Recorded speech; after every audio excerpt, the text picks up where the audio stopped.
Let me take you back to the spring of 2014, to a small Midwestern town called Brookhaven, Illinois.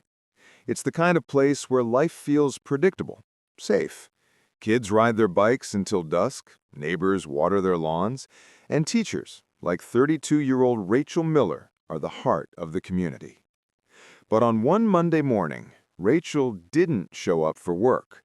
And that single absence would unravel a story darker than anyone in Brookhaven could have imagined. Rachel was a school teacher, kind, dependable, always on time. When she didn't walk into her classroom that morning, her colleagues noticed right away. They tried calling her phone, no answer. By noon, police were sent to check her house. When officers opened the door, what they found shattered the town's sense of safety. Rachel had been murdered, stabbed multiple times. Her home showed no sign of forced entry, which meant whoever killed Rachel was someone she trusted. Detectives started where they always do, with the people closest to her. Friends, co-workers, neighbors, everyone said the same thing. Rachel was beloved. Who would want her dead? Then one neighbor recalled something odd. The night before Rachel was found, they'd noticed a dark SUV parked outside her home. Lights off, engine silent, just sitting there, watching.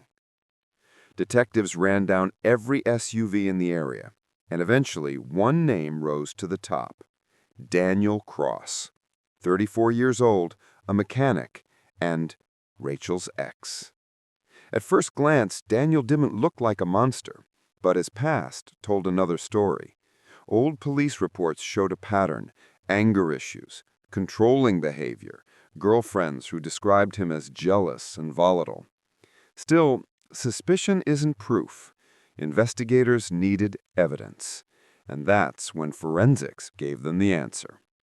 A single drop of blood was found beneath Rachel's fingernails. It wasn't hers. DNA testing confirmed it belonged to Daniel Cross. Rachel had fought back. She had scratched him, leaving behind the very clue that would expose her killer.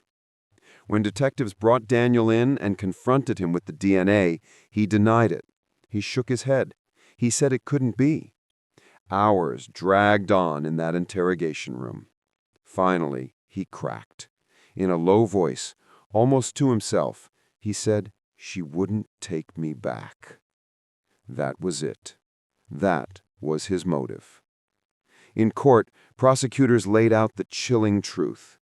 Daniel, unwilling to accept the end of their relationship, had stalked Rachel, waited outside her house, and when she refused him again, his obsession turned deadly.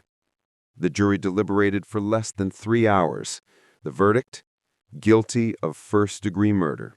Daniel Cross was sentenced to life in prison. For Rachel's family, justice was served, but the loss was permanent. A daughter, a sister, a teacher, gone.